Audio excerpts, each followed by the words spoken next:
Hey, real quick, just check me out right now. Just Dude, feel look at feel you. rock hard to Dude, this. that is. Isn't that crazy? Yeah. Dude, I'm so dehydrated. Yeah. So, the hobby daddy. Yeah. Here we are. That's right. That's right. Here I am. This one's been a long time coming. Yep. Yep. And I'm glad you reached out to me, man. I really am. I like what you guys are doing. I love this. I love what this stands for.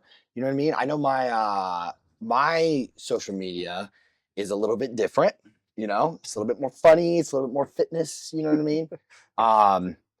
But seeing kind of what you guys do and knowing you, I mean, shit, I've known you guys for what? Over 10 years. We just talked about it. It's been 12 and a half years. 12 and a half years. We went to school together. Yeah. You guys knew me at 23. I was nuts. You know what I mean? Still, Chad, my favorite memory of you was leaving graduation when we had a break and you got in the car and you were like, "Where are we going?" It was like Taco Bell, and you were like, "Good, because I'm fucking starving." yeah. That's right. That's right. I remember that. Yeah, that school was it was terrible. But not bad. But anyways, yeah, man. So you know, you guys reaching out to me. I knew, you know, again, you guys know me a long time, and it's almost like you kind of knew something was up. Yeah. You know what I mean? It all, I remember, because it all started with a, "Hey man, are you all right?" You know what I mean? And I think once we started talking into it, and what a lot of people don't realize, man, is I've had a really, really rough last couple of years. I have. And it was all kind of tied to like a singular moment or singular event, to kind of describe it, on one of my deployments. And I didn't even realize it, man. It really didn't even hit me until I started like going to therapy and stuff. You know what I mean? I think therapy was great. And I met Amber Oliver, my therapist. And, you know, she talked to me a lot over the past year or so. And she even said it. She's like, "Hey man, like, you know, because I talked to her about you guys. Because when you brought this up about like, "Hey man, tell us your story," you know, after you and I talked about it, and you were like, "Hey, you need to come on, you need to come on." You know, the first thing I did was call my therapist. You know, she's like my little emergency button. You know what I mean? I'll get a little anxious driving, and I'm like, "Ugh, I gotta call Amber." You know what I mean? And you know, I talked to her about this, and she's like, "Hey, I think it'd be really good for you." You know what I mean? Just kind of get it out there. And yeah, so that's where I'm at. Because it's crazy when I saw you, right? I saw you in the building. I was teaching that. I was yeah, teaching that class. Yeah, and I said, teaching that And class. I said, this is what I tell people all the time. Yeah. I was like, "Hey man, how are you doing?" You're like, "Dude, I'm great. Yeah. Family's good. This is that." And I looked at you, and you're going to go into it, right? You said, and I looked at you, and I went, "Hey man, how are you actually?" Yeah. And you stopped, and Yeah. he literally went, Yeah. Surprised. "No man, everything's good." And I went, "Okay." Yeah. And that was it. Okay. And then I followed it up Yep. with a text. Yeah. And I was You like, text me. That's right. That's where it all went, man. It's the moment that makes you really think. Like, Yeah, it's, dude. it's his normal response is like, "Hey, how you, I'm good, man. I'm good. Everything's good." Yeah. But then it's like, well, maybe. Yeah, man. I tell you, dude, like, you know, the one thing I've noticed, man, is like, you know, I've always been a super high strung guy, man. Like, I'm a glass half full, you know, all the time. I mean, you know, like I'm borderline psychotic, you know? And I remember there'd be jokes all the time. They're like, "Yo, Aaron's has to be on drugs." You know what I mean? That was like the going joke, you know? And, you know, it's crazy how quickly, you know, a situation that's like kind of just lives with you, and like you start having like negative thoughts about it, it can really just shift everything. You know what I mean? So, yeah, man. So I think this will be good. So, well, let's kick it off with where you were born, what it was like growing up. yeah. All right. So I was born in South Carolina, United States cheapest gas, still till this day. It's true facts. But I come from Greenville, South Carolina. I grew up most of my time in Greer, Blue Ridge Mountain area. We have a Walmart now. So Oh, that's right. We're coming up. Had a wonderful family. Had 2 brothers, 3 sisters, 2 adopted sisters. My parents adopted 2 girls that were older than me. So that was weird. It's weird when you're getting like disciplined, you know, by like your sisters, but you know what I mean? they're not really your They're sisters. not really. So the jokes were always kind of crazy, but I love them to death. You know, I had like a dream grow up. You know what I mean? It was a dream, you know. My dad was in the army, all my brothers in the army, every man that's been in my family has been in the army. So like the army was kind of always like a part of like me growing up, you know, like my dad and my brothers and stuff. And you know, so yeah, so that's what even got me in the army right out of high school, you know.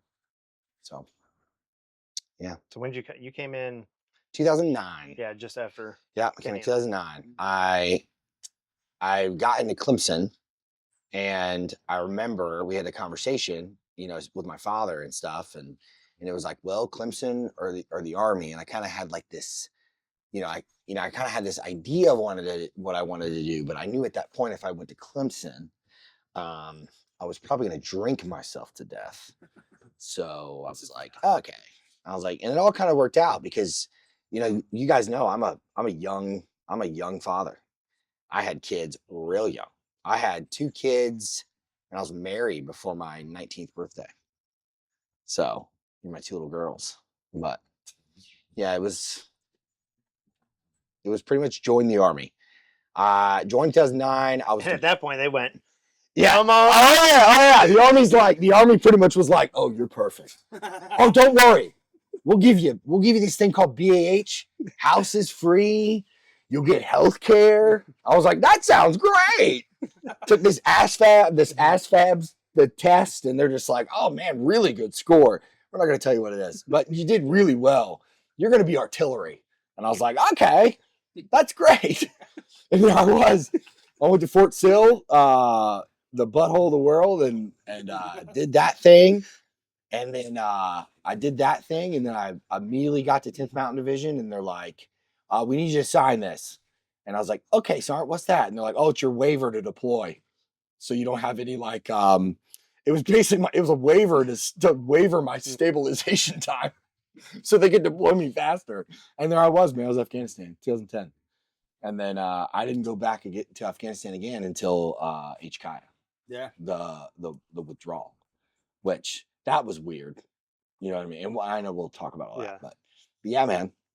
And then I did 10th Mountain Division for a while. I went to 3rd ID, and then from 3rd ID, I was there about 90 days, and then I was like, got to do something else. You know what I mean? I was like, this is not for me. Well, you know, light and heavy. You know what I mean? And it's funny because Mike says the same thing. Yeah, he was there about 90. Yeah, and yeah. And I was like, man, paladins. And then I was like, man, paladins. I was like, God. You know what I mean? So I went to Sword Recruiter and I was like, hey, what do you got? Like, I'm ready to go. You know what I mean? They're like, well, you can do SF. We can get you out here in like a couple months. And I was like, nope, not quick enough. And they're like, well, we got the CA thing. I was like, what's that? When can I leave? Yeah. I was like, what's that? They're like, well, you know, you talk to people and stuff. We can get you out here like 2 weeks. I was like, sold. And that's when I met you guys. You know what I mean? Civil affairs. And, you know, I did that for a little while. I did it for almost 5 years. Had a wonderful time. Just awesome. You know what I mean? That's like how I remember CA is pretty much just kind of like, hey, you're soft, right? But we're still trying to figure out the job. So make it up, you know? And it's like, okay, you know, and then we just went through and did that. I had a couple deployments, met some great guys. And then I met my mentor, still my mentor today, old Chris. He was a 131 Alpha targeting officer. Mm-hmm. And so I put in my packet from the 92nd, and I've been doing that ever since. Oh, yeah. So. Yeah, you did that for 7 years now? Yeah, it's been a little while. It's crazy how fast time goes. Yeah, I know. Hell, we were just talking about it, remember? Yeah. But, you know, we knew each other. We all knew each other in our, you know, our 20s, you know what I mean? And, and now we're like in mid-30s, you know what I mean? And it's funny too, man, because what is it about? I'm almost 40. It's about 7 o'clock, you know what I mean? And we're all just kind of tired, you know what I mean? You know what I mean? And we just ate, you know? So we're like doing this thing, and it's like I can feel it in your guys' eyes, like, man, let's wrap this thing up. It's almost dark. You know what I mean? You know what I'm saying? Hell, we were just me and Chad were just saying, I was like, hey Chad, you know what I really like to do these days? He's like, what? I was like, I like sitting down. Sitting down rocks. Dude, yeah. Sitting in your 30s rocks. You know what I'm saying? Imagine what the 40s will bring. Maybe it's cool. Laying down. Yeah, sleeping. Sleeping is gonna be my favorite thing. You know what I mean? Setting out the kids out on the boat. And they're like, pull us. And we're like, can we just sit on the boat? Yeah. We just sit and like, I don't know, reflect. You know what I mean? And then all your 30-year-old friends are like, yeah, reflect. Yeah, let's just sit on the boat and reflect, dude. Yeah, hell yeah. Hell yeah. Yeah, getting old sucks. Yep. Yeah, man. Long time. And then now I'll pretty much depart.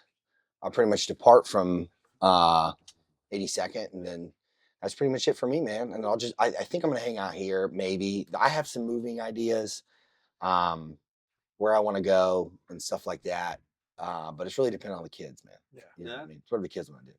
Well, they like their school. You know what I Absolutely. mean? And they love their school and they're teenagers, So it's like, and I love my kids, man. They're my best friends. You know what I mean? So like I'll be like, hey, girls, you want, and I've even told them the last like year or so, but that's like, coming to the end of our time in the army, you guys want to like move somewhere else? And they're just like, no. And I'm like, well, you want to talk about it? And they're just like, nope. I'm like, okay. Looks like I'm gonna die in Fayetteville. All right. I'll be 65 at Patty's. You know what I mean? Yeah. Let's party. Sitting. Golf cart. Yeah, sitting. Or I'll be here in Southern Pines listening to every new kid talk about SUT. Yeah. You know what I mean? Just listen to the same SUT story every single day. I'm just like, shut up, Brad. Brittany doesn't care. You know what I mean? You know what I'm saying? You know what I'm saying? But yeah, this place, yo, we have just the conversation we had about this area, Southern Pines, right? It is absolutely true. But like you are able to drink here by like 8 a.m. Perfectly acceptable. Yeah, they call it brunch. You know what I mean? You guys get ripped on mimosas, okay? And then you go to one of your breweries, right? And then you get ripped at the brewery all day talking about, probably like SUT, SUT, you know what I mean? Or hearing about it 7 times, right? And then we're old, bro. We got to get in bed by 8 o'clock. Yeah, and then everything, and then it just shuts down at 9. And then it's like, figure it out. Thank God this place is all back roads. Because if there was like a bunch of major highways, you guys would be fucked. You guys would be so fucked. They'd open up a fucking what's that when you got a drinking problem in the army? ASAP. Yeah. ASAP. You guys would have one here in Southern Pines. There probably is one. There probably is one. Alcohol's Anonymous. Yeah, man. It's the IPAs, man. We just start talking about what's it called? We just start talking about SUT, man, and one thing leads to another, man. You know what I mean? They go down so Robin Sage it's just so hard, And I'm just like, I don't know, dude. I'm just a normal guy. You know what I mean? Yeah, man, that's pretty much the. All right, so now we'll diverge back into my life. Yeah, your my life. So you did about what 7-8 years as a targeting guy. Yeah, I deployed. You went to the 82nd. Yeah, this is kind of where, right? This is kind of where everything kind of really gets started. Yeah, it kind of gets tough, man. So, I deployed 5 times, and I went on the HKIA deployment, the withdrawal, and it's probably the craziest time of my life. You know what I mean?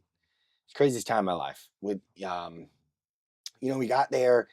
And the good thing is too, man, with that deployment in particular, is I was surrounded by excellence. You know what I mean? Just excellence. I had the best brigade commander in the Army, Colonel Kleisner, excuse me. He's amazing. He's like Sazaloff amazing, right? Yeah, like Sazaloff amazing. You know what I mean? And you can't really say that lightly, because General Sazaloff, he's the king, you know what I mean? And, I had, Christian Ortiz, I had, John Carter's battalion commander, I had Dan Deming as a sergeant major. Just heroes, you know what I mean? And, by this time, this was our, second, third IRF activation, because, once that Iraq thing happened, it started, popping. They were like, hey, this actually kind of works. You know what I mean? keep doing it. You know what I mean? And then it's funny too, man, because at that time, Devil Brigade, we had been there. It felt like we were on our IRF-1 for like 2 years. You know what I mean? That's how it felt. And man, IRF's rough, man. You get into the IRF cycle of the 80 Deuce, man. It's tough. It's great. It's you will learn your job. Yeah. You know what I mean? You will learn your job. And if you don't, they'll just leave you outside the gate. You know what I mean? They'll be like, all right, go to 101st. You know what I mean? You didn't make the cut, That's how it feels sometimes. Dude. But man, we got the call, man. And where was your you've always been like physically fit, right? And yeah. So where were you like physically, mentally, emotionally, and even spiritually, if you want to get into it, before going out? Because by that time you guys already done 4. Oh yeah. Right? You're already done back to back to back to back within a year. Yeah. Right? Oh, I was the most prepared I could ever be. 100%. You know what I mean? Because again, we had Colonel Kleisner, man, and he was just the man. You know what I mean? He made going to work amazing. I'm telling you, 1st Brigade at that time was probably the best brigade in the Army. Devil Brigade was the brigade. You know what I mean? And then we had CD. We had Chris Donahue. I mean, that dude's, he's like the all-star general. You know what I mean? So we had him, and life was good, man. We were chilling, and I remember leading up to that activation. It's like you know what I mean? Because by this time, everything was on the news. Like, hey, Afghanistan. It's it's happening. We got time. Yeah, things are getting crazy. Things are getting crazy, and Devil Brigade knew. 1st Brigade knew. We knew what was going on. And everyone, and by that time, we were all so locked in, you know what I mean? That it's almost like you could because the thing with IRFs, man, and one thing that I learned after doing all these recent ones, it's like you kind of get that feeling. Yeah. You know what I mean? I had, John Karch was our commander at the time, and he ain't no dummy. That guy's been around the block a million times, So you can kind of feel his energy, and he was he was a really involved battalion commander. He walked the coughs. He talked to the batteries. He talked to his gun devils. You know what I mean? He was very, transparent with his gun devils. We knew what was going on. And, so you could get that sense as it approached. You know what I mean? And then, man, we got the call. We got the green Corvette. And that's when we knew. Everyone knew we were going. Because I remember when I got the call for the green Corvette, I turned on the news. And Afghanistan was a mess. Yeah. Things, it collapsed. Yep. It was, they were there. They were at the door. They were there. And once we got that activation, man, it was on. And that was probably, it was the most chaotic 96-hour sequence. But I tell you, man, everything fell into place. You know what I mean? Everything fell into place. And I know and some people say oh man, you got good officers, you got good leaders. But I tell you, man, we had the sharpest guys. We had Major Norton. We had, just an absolute killer, as a 3. You know what I mean? We had locked in XO. We had the best brigade commander, man. And the battalions, it was just working. You know what I mean? Our prep was just so locked into the time. I'm telling you, man, Devil Brigade was ready to go. And we did it. We got through the sequence. We had our little problems. Yeah, as you know what I mean? And for people that don't know, right? 96 hours seems like a lot of time, but it's not a lot of time when you have that many moving pieces. And you're also not activating when you look back at Iraq, right? When you guys went. Yeah. It's not that it's not enough time. You're going somewhere it's established. Yeah. Right? On this call, you got 96 hours to get everything to a place that is no longer established. Yeah. It's not. So it's there's a lot of anomalies that are going to start coming. We were going to get an airfield back. Yeah. You know what I mean? Right. Which is something that we haven't had to do in a long time. Yeah. And it was serious. You know what I mean? And everybody,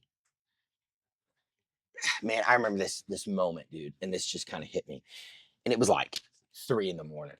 Okay, we just got Green Corvetted that day prior, and everyone is still getting it, just getting it. And just for all intents and purposes of just what we're doing here, I mean, you guys know there's a line. You know what I mean? And there's some things I can't discuss, but as far as like planning and stuff, like we're not going to go into like what was in the vice and all that stuff like that. But I tell you, man, everyone was just involved. It was like because like the Army sets you up for the most of the part. When you get the order, and you get all this stuff, the Army doesn't. The powers that be, they're doing their best, but it's not necessarily set up in your favor.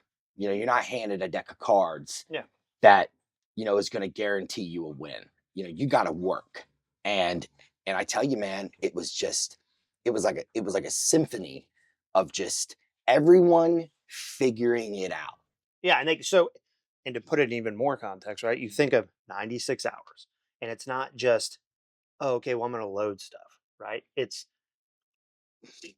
To bring it down to people who may be listening, right? Like there's an order that comes down and that needs to go through all these different levels. Yeah. Because the Bubba who's down here doesn't care about all the sustainment that's going on up here. He just wants to know, what bird am I getting on? Yeah. What aircraft? What am I taking? Yeah. When am I wheels up? Yeah. Right. So that has to all get digested to all the way come down. And everyone's got to have their piece of it. And that chomps into the 96. Yeah. So when you're talking about a symphony, you're talking about people that are ready. We're anticipating what was going to happen and starting to fire on. Yeah. We're just going to try to get ahead of what we can. And we'd rather do more than less. Yeah. And if we have to cut bringing things, we'll just cut them. Oh, It's funny you said that.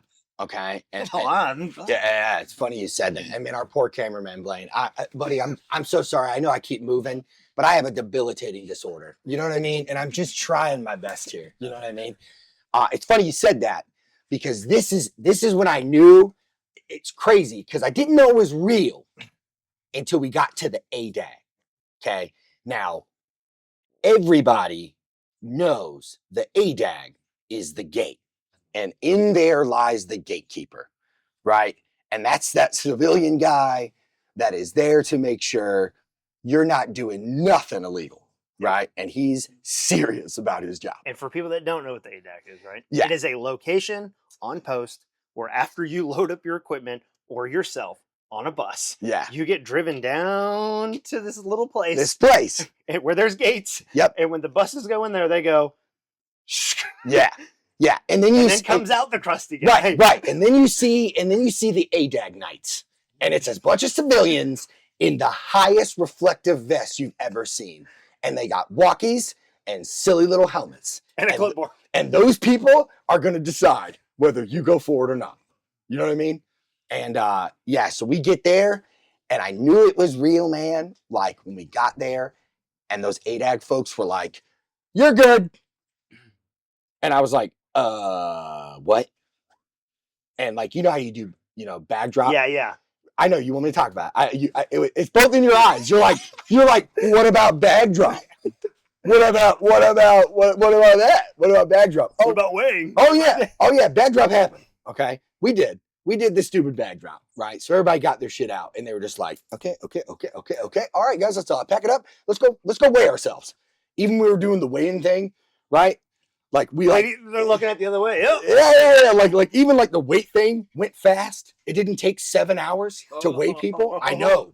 It took like 30 minutes, and I was like, oh no, that was supposed to take 7 hours, right? I was supposed to be dehydrated and like ready to puke by the time that ended. But everything was at the ADAG was actually like moving efficiently, and that's when I knew, okay, this is happening. We're doing this. You know what I mean? This is not a drill. Yeah, and you know what's crazy? It's funny, like, and we went in there, and it was nuts, man, because like, you start to realize how much of like the military's horsepower was going into this one thing, because the Air Force was exhausted. they were exhausting every effort. So we were getting random planes coming to get us. I mean, it was just like random, like commercial planes and like Blue Tails and like, you know, C-17s and all the planes that they could get to get us out. You know what I mean? And we finally go. And it's and I don't know what it is, man, but like till this day, I cannot for the love of me remember the point from leaving I already know where it's Bragg Yep. to getting on that last plane before I got to HKIA, Kabul. Yeah. And I don't know if it's because I was just thinking through what was going to happen.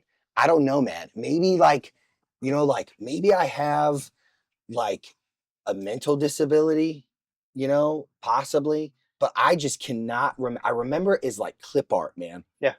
You know what I'm saying? Like us just kind of going through the silly motions of that last check. And then it was like, okay, get on this plane. What's crazy is like, and I'm not gonna put words in your mouth. And this is how I remember it. But after deployments come in all different shapes and sizes. Everybody has different experiences. You don't know what you don't know in the first one, right? Which is fine. But you always want to go because it's like what you want to do. And to this day, right? You still want to go because you want to be there with the people. Right. But what's crazy is after that first one, when you go, I can't remember all those things. And it's almost like because you look around the plane and you're like, I hope we don't lose that guy. Like it's almost like subconsciously to me anyway, like this plane isn't coming back with everybody that it has in it right now. Yep. You know what I mean? And it's almost like you compartmentalize it. Yeah. And then it's like a battle drill, man. Yeah. And I'm not going to speak for you, but like, I know me, like, cause it's like, once you hit the ground, it's like, that's it, baby. We're on. Yeah. Yeah. You know, but it's right. Like I relate to that, you know, I relate to that because it's like, you're right. When I think about the second one or the third one, like, I really don't remember until just showing up. Yeah. I remember little pieces. Yeah, man. You know? Yeah, but probably going to a brewery. But anyways, just kidding. No, but really. He's probably going to a brewery. He probably just left brunch. And he's, you know what I mean?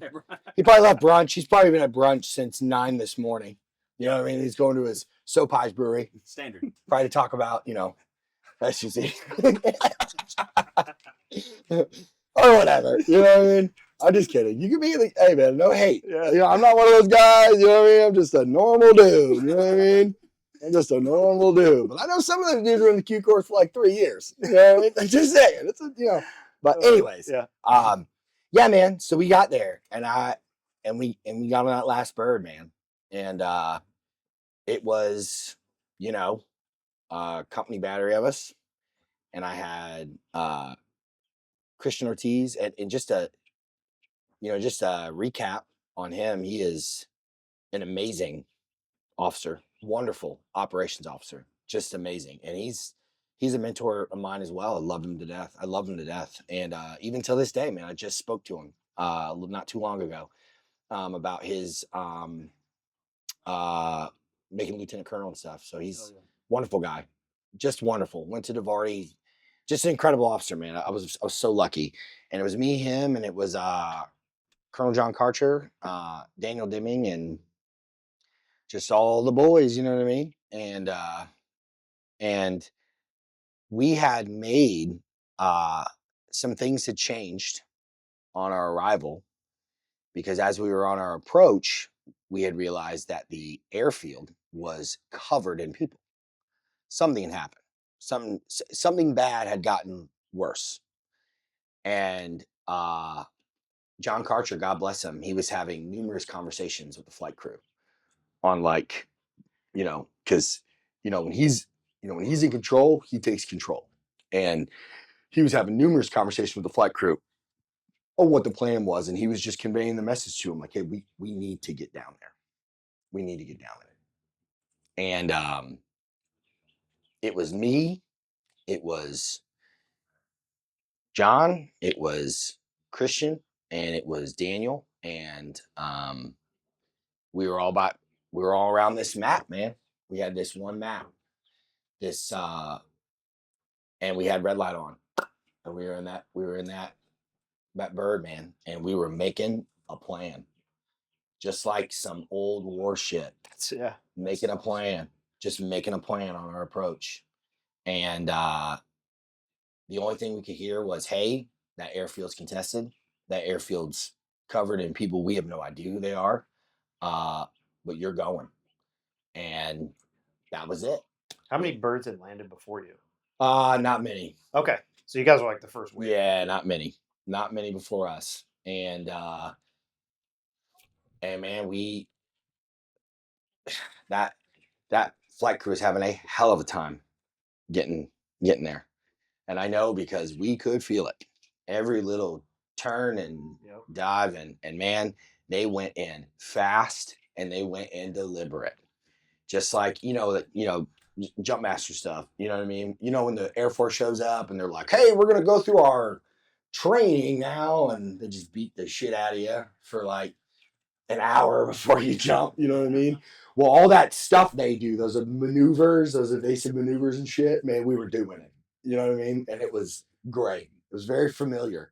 It was very familiar. I just like remembered back to when I was like a PJ and it was like the Charleston crew doing their evasive shit. And then my AJ's about to puke. You know what I mean? So but everyone was locked in, man. And we land. And I don't know if you know how fast a C-17 can land and take off, but it's quick.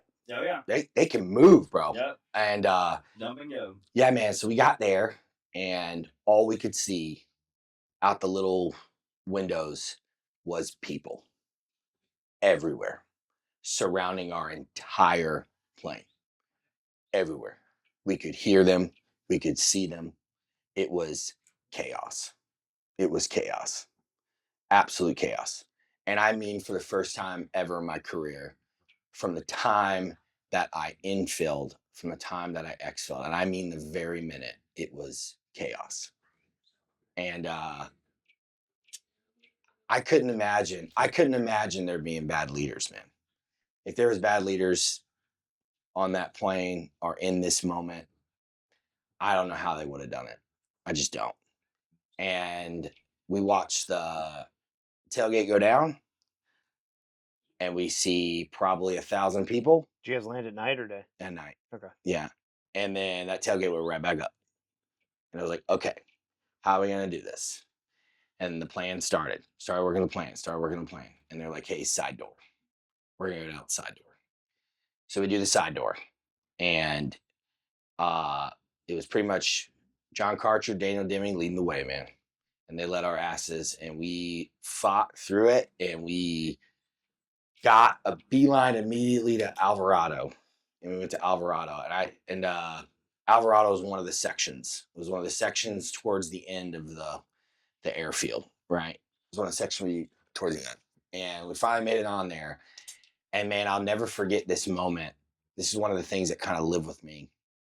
But as we were coming in, we just see a bunch of civilian contractors. They're everywhere. And they're inside this perimeter of this gate and stuff. And, I think that, I don't remember, but I think it was like the cab that had been there already because they were deployed there when this thing went nuts, and there was a couple of those guys around just trying to do whatever they can. But I remember coming in there, man, and there was this one lady and she was riding this little electric scooter and she told all these civilians that were kind of sitting by this back wall crying. And they were just like, hey, don't worry, the 80 seconds here. And I know it's kind of hokey, you know what I mean? I'm tracking. But man, hearing that in that moment, it was just fucking go time. Yeah. You know what I mean? It was spark inside fucking you. Go time. Yeah. And I just remember in my mind, I was like, yes, the fuck we are. Yes, the fuck we are. We are here. So to put it in context, you guys had to go out the side door. It was night. Yeah. So I'm guessing you guys had nods on. Yeah. Right? Do you guys deploy with ammo and everything too? Let's. Okay. Yeah. All right. Cool. So got the side door. Yep. You hear the lady give her. Yep.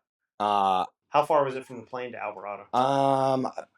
few hundred meters. Oh, okay, so it was a few hundred meters, but it felt like miles. Yeah. It felt like miles, bro. I felt like we were not going to stop walking. And the whole time, the only thing we were worried about is if like somebody grabs one of the kids, like one of the soldiers, you know what I mean, or like grabs somebody out of the. And I often refrain to them because you get so close to them. No, yeah. But for all intents and purposes, we'll say one of the guys, yeah. like grabs one of the guys, because we don't know who these people are. Mm-hmm. They got some of them got guns, some of them got knives, some of them got. I mean, it's chaos. It's chaos. I mean, it's just people and mess and carnage everywhere. That's all I remember. Just everywhere. Okay. And we go to Alvarado. We finally make it in there. And then it was like, okay, we got to set it up. We got to set something up. You know what I mean? And it just went from like, and again, man, like it felt like it was just kind of seamless. You know what I mean? I was in a good position. There was good leaders there, man. And it was like, okay, let's get the top set up. Let's get the security center set up. Let's get this stuff up. We need to own towers. We need to get this place set. And it kind of started with Alvarado, and moving from Alvarado, that's when it set. And that's when we kind of pushed up towards the other sections of the airfield on the other side of the Kabul International Airport. And that was kind of like our first night. That was our first night there. That was like the first night. So you guys had civilians and everything inside. Oh, because I'm like thinking, right? So I had never been to Kabul. I always went in and out of Bagram. Yeah. So I'm thinking of like a perimeter, almost like a triangle. It's a strip. There's a strip. Yeah, okay. And I'm thinking like as you set up your security points, right? Yeah. As you would. Yeah. They're just being this mess. Yeah. In the middle, which but here's the thing though. We kind of took it in each piece at a time. Yeah. You know what I mean? So our first piece was Alvarado. I was like, okay, let's do that. You know what I mean? And then we'll get the other pieces as we go. You know what I mean? Now you had the other piece, that other piece where all the like diplomats and like the higher headquarters were, and like a lot of the Marine guys were, right? And what was to be the initial plan of like where everybody was loading planes and getting out. You know what I mean? Yeah. And it was pretty much us and then them. And man, till this day, man. And just to put it out there, God bless the Marine Corps, because after that experience, you will never ever hear me say anything bad about the Marine Corps again, ever. Yeah, because they were at the embassy, right? Yeah, they were at the embassy, and those Marines were working, and those boys were tired, and they did a wonderful job for what they had. Those boys worked. I'm telling you. Yeah, so that was kind of like our first us getting there. And then the next plan was like, okay, we gotta get this airfield under control. You know what I mean? And I'm only telling you from my point of view. From your perspective. From my perspective. And you're only speaking on your behalf. And I'm only speaking on my behalf. But anyways, so we got there. And it was pretty much the plan was, okay, we gotta make sure Alvarado's tight. Okay. We get all that, we set it up. That was the place where they had like the PX and all that stuff. And then from that point, as more planes were planning to come in, now remind you, we did not sleep the first 3 days. It just didn't happen. And I just remember after we kind of got there and we were just kind of getting our bearings, it was like, okay, everybody was exiting. They were exiting. Civilians were leaving. The security people were leaving. Like the area, like the security, the main security hall, like where we went to go like set up CPs and stuff. It was like a ghost town. Everyone they had one priority, and that was get out. So we're sitting there, and then pretty much like our next plan of action was like, okay, we got to get everything together. We got to get medical supplies together. We got to get ammunition together. We got to get everything we can together and get it in one place to make sure. Because, we're all there with a day bag, a 24-hour pack, your airborne pack, that's pretty much what you had. And that's what we came with. Once we kind of made it through that, that's when we started we were receiving more planes in. And again, this was after like a few days. Well, how do I'm trying to say it in a frame of space and time that I can make it known to you guys, because for me, it was 2 continuous days. Yeah. That was over like a 10 to 12 day span. That's just kind of how I remember it. I kind of remember it by event, and that's it. Yeah, so we were doing our thing. We got that place secured, and then it was daylight, and then we were anticipating more planes to come in, and then at that point we had kind of gotten like our pseudo orders of like, hey, we need to get people off the flight line, we need to get this place under control, we got to get this place going, right? And that's pretty much what we were doing that night, that first night leading into that morning, into like that next day, was getting people off that flight line, was getting people out of there, because they were infilling from these random gates, that were just kind of like open. They're just kind of like open, and everyone was doing their best. Everyone's doing their best, but they weren't prepared for anything like that. Nobody was there. I mean, the Marines, God love them, man. They weren't prepared for all of that. I mean, they did. If anybody else was there, I don't know if it would have even lasted that long, but like it was, everyone was just very tired, very stressed, very anxious. And then, you kind of just, the next kind of few daylights and night times, that was our main focus, getting people out of there, reestablish control. And the more planes started coming in, tons of planes were going out, and I kind of remember in phases of where I was able to go, you know what I mean? Yeah. Like staying in Alvarado and then leaving Alvarado to go to the next place, and then like, or I wouldn't say place, but the next section. Yep. And the next section, and then once we had started building more manpower over the next, 24 to 36 hours, that's when all like those, media, that's when all those like media events started happening. And mind you, when you talk about the media,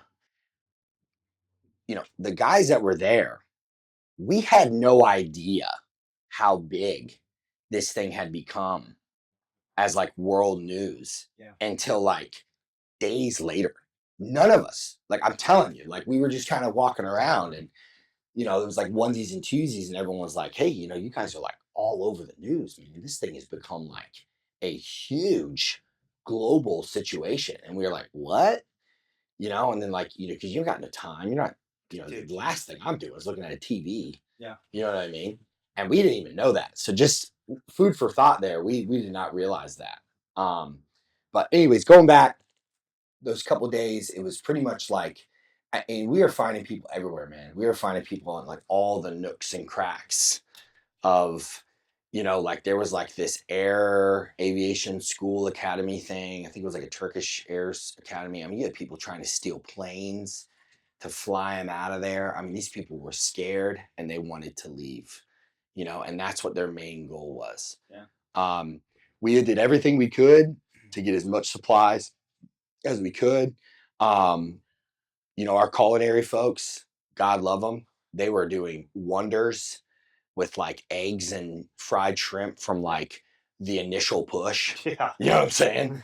So like we were pretty much eating like, this, I mean, the food, I mean, they did a wonderful job, man. And like they went in there and started, so we were pretty much living off like these like boiled eggs and like some shrimp and stuff, and like doing as much as we can. We had, we had went and got supplies from everywhere we possibly could, man. It was, the, like the PX and everything. It was just like getting us everything possible.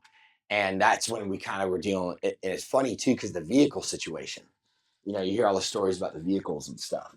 Well, it was pretty much at that point, we were pretty much just walking, we were beatboxing around, and, we had a couple guys that knew how to start vehicles, kind of jumpstart vehicles. So like people were just kind of pulling out every skill they possibly could. We had fire trucks, we had airplane tugs, you know what I mean? Like I was rocking an airplane tug with my boss for 2 days. You know what I mean? That was like our ride. You know what I mean? And like people riding little bicycles, like bicycles everywhere, and like just kind of doing what you could, man. We were finding, we were trying to go in and try to find what ammunition and weapons that were there and what was available. And we were just getting all the towers prepared and just preparing for anything, anything we possibly could. And it was pretty much like that, like receiving new people, continuing to clear, receiving new people, continuing to clear until we had that next big break in. And that was, I still cannot tell you what night it was, but I know it was one of the dark times. That's how I remember it. The daytime and then the dark time. And it was either day or dark, you know what I mean? And it was one of the dark times. And that thing, and at this point, we had kind of gotten, because this was like, I want to say, maybe a day or so, a couple days after we had originally arrived. And at this point, we had kind of gotten a little bit of like we had gotten into a little bit of a routine. You know what I mean? Like we had gotten all our supplies together. We were getting organized. We were getting, a good perimeter established and stuff. We were getting a tower guard established. Just really getting into the, starting to get back into like that normal SOP stuff. Yeah. You know what I mean? Because again, we had great leaders, man, and they were on it. You know what I mean? On it. And at this point, I had found myself as kind of like a little platoon leader, you know what I mean? Like I had I had a platoon of boys, or excuse me, I had a platoon of like, men and women that were kind of with me. Our job was to just push people off the airfield. You know what I mean? It was me and, a couple other fellows, and we were kind of leading the thing. And that's kind of what I did for, the while, you know what I mean? A while. So, man, they got a birthday party going on. Man, Kitty, Southern Pines, man. You know what I mean? You just never know what you find. You know what I mean? What kind of beer? I wonder what kind of IPA they're serving over there. So pies. Yeah. But anyways, and that was when the big break, and a lot of people call it the zombie apocalypse, man. And a lot of people call that deployment GTA. I can see that. Yeah, a lot of people call it GTA. The first day we got there, we were calling it GTA Monday. And it was like Grand Theft Auto. I mean, like it was like everything you could imagine. I mean, it was just people trying to get in as many vehicles as possible to like consolidate and use for like transportation. It was us grabbing supplies, and it was like a controlled chaos. Like everybody had something to do. Yeah. Nobody was fucking around. You know what I'm saying? Yeah. We had little guidance. It was just get there, help. You know what I mean? That's how I understood. Unless I'm just dumb, which, but you know what I mean? Like, my wits about me. It was just kind of like, I was just telling myself like, hey, like just normal ebbs and flows of like the process, right? You get in there, you secure it, you do this, you do that. And then at this time, we were starting to work in with the cab. The cab had been there for a while, man. They saw the tower fall, you know what I mean? And, we were figuring it out. And I go back to the zombie apocalypse. And that's when we had the big break in the airfield. And yet again, thousands of people were pouring in. Thousands of people were just pouring in. And it was crazy. It was insane. I had like my little section with my guys, and everyone just kind of did what they could to maintain their section. I mean, we were there. There's 10th Mountain guys there. The Marines were out there. Everybody was out there. And it was like everyone just trying to control. And man, I tell you, we about thought we had lost it. This was the big one. This was like the big break. And it was dark as hell.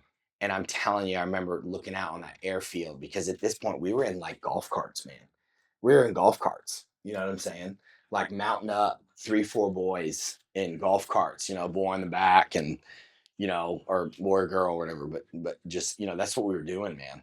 And so we had like our little primitive golf carts and like weird contractor vehicles, just looking like, like like the Wild West, you know what I mean? Trying to get these guys controlled, man. And it kind of got to this point where it was like, I don't know how this is gonna go. You know what I mean? And it's like, I guess for me, the significance of that is that I've never been presented at this point with that thought, in the army when I was there.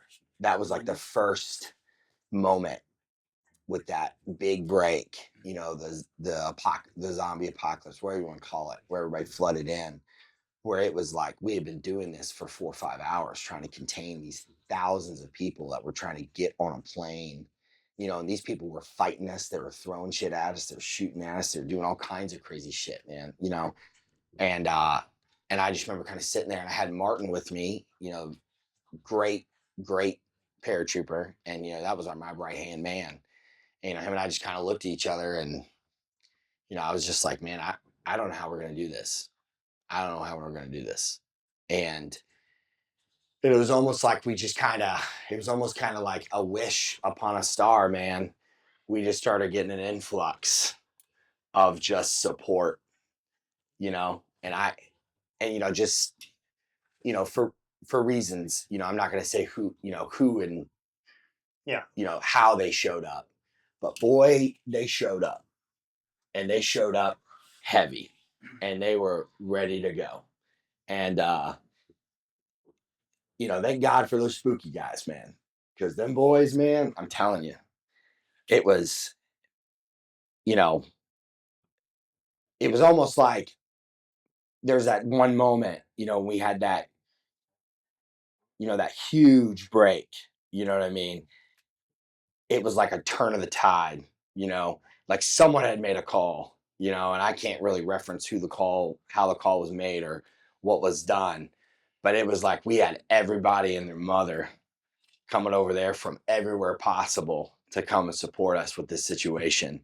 And then finally, we just remember just seeing these thousands of people just kind of, like draw back, draw back, draw back, and it sucks, man, because, I'm kind of talking in generalities, and you guys know that, it's just, it's like you're, just imagine yourself on any airfield, right? Like a fob, like you're back there in the sand bowl, and just imagine being in a situation where 3,000 of the people that are outside the HESCOs are inside your home in that safe zone, the fob, it is a very, very uncomfortable feeling. And it was like, it was something else, man. It was just this extraordinary rush of like, oh man, I don't know how this is going to go, you know? But again, then something happened, and we just started seeing aircraft and vehicles and all kinds of stuff coming in from nowhere to contain this thing. And at that point, that's when me and my boys, um, we were pulled back, and then we went to Alvarado to kind of contain that. And then the next day, they figured it out. Those individuals figured it out with a group of our guys, and that kind of led to the next series of events. And at this time, we'll say we were about midway through it, and that's when all the crazy shit kind of like felt like it was kind of like peaking. That's when we had people, God rest their soul, we had people getting stuck in planes, and these people were scared. You know what I mean? These people were freaking out. They were angry. They were pissed. Like we were leaving them. They were scared. They were freaking out. They didn't know what was going on. We had these, we had our mortal enemies there. These Taliban, Al Qaeda guys. And it's like at this time you kind of hear like the whispers of us trying to like work out a deal. Working out deals and stuff with these dudes, and it was almost like every day I had to convince myself that like my entire world didn't get turned upside down. You know what I mean? Um, yeah, so that kind of led us into the next couple events, the next segments of hours, where like then we kind of felt like after that big break in, that's when everything we started to kind of gain this little bit of control. You know what I mean? Because around the break in time is around the time that that last big break was the time that we kind of really pushed in to that international airport, because the airport terminal was just as bad. It was a mess.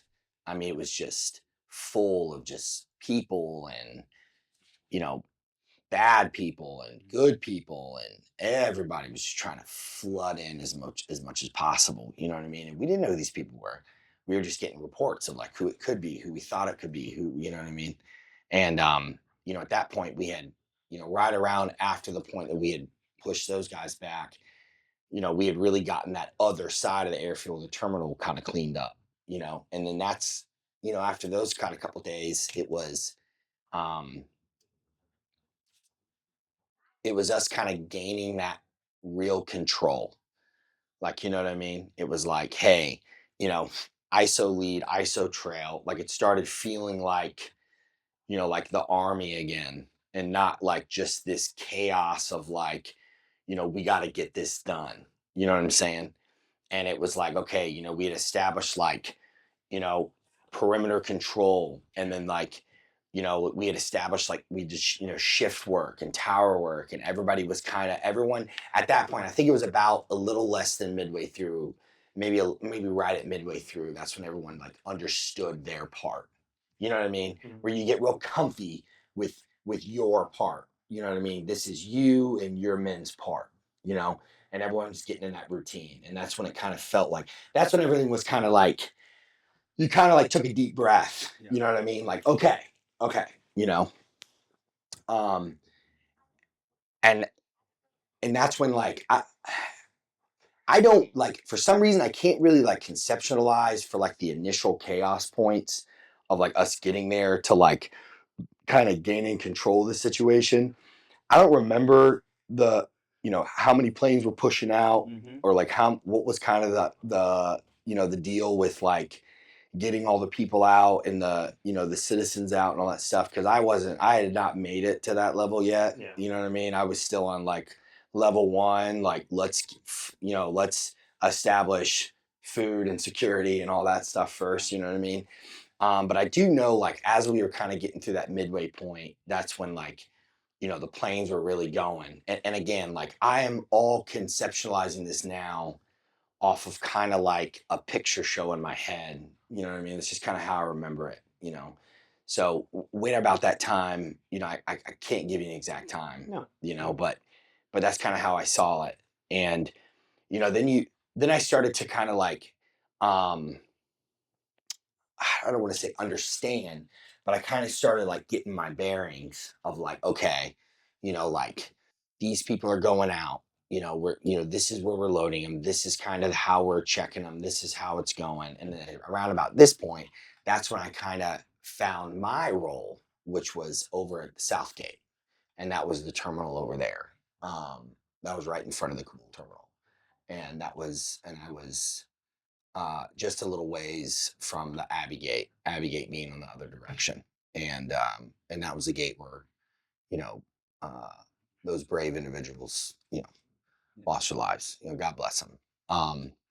But that's when I kind of understood my role. And I and just to be clear, I'm not trying to move fast pace past No, yeah. that first initial time, but I don't think words can describe how insane that time frame was of just things that we were witnessing, things that people were doing, the situation that was really at hand, how much of that, how bad that situation, the desperation really was. Watching these people flood in from outside the gates, from the tower, watching them do whatever it took to try to get in and stay in and leave, and it was just one thing after the other. You know what I mean? And, but, most of that stuff, I guess, will come later. But, like just for, I guess the safety of the conversation, it was just, I mean, we were doing everything we could to just get it right. Like we were using the fire trucks and we were using any vehicles that were available. You know what I mean? We were pulling ammo and stuff from any place that we knew we could, you know what I mean? Just to make this thing right, but man, we got it. We figured it out. We really figured it out.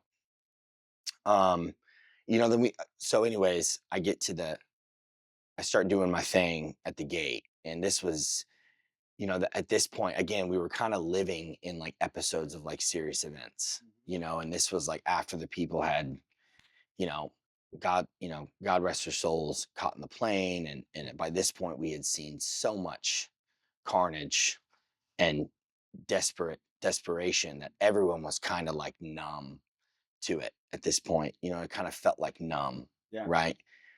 And then I found myself over at Southgate, and man, and I know I keep talking about amazing officers, but like and amazing like NCOs and stuff, but like, we had Colonel Webb over there, we had Colonel Harris over there, and it was just, I mean, those guys were just doing it. Yep. You know what I mean? I remember seeing Colonel Webb over there just kind of holding it down. Um, and that man looked like he had not slept in months. You know what I mean? And he was just running that gate, running that gate and just running control. And then eventually it was Red Devils, Colonel Harris over there. And just, I have absolute nothing but respect for all these wonderful leaders. You know what I mean? Just amazing. And then, so I kind of incorporated myself in this kind of like into like,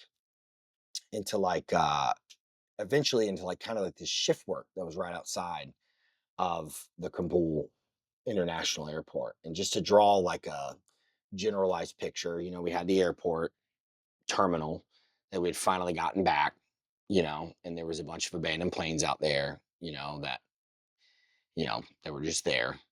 We had taken that terminal back, meaning like getting it cleared out. And that was an episode all on its own, but we eventually did it. We finally got through it. We'd established the security, this idea of security. And it was, us at the international airport.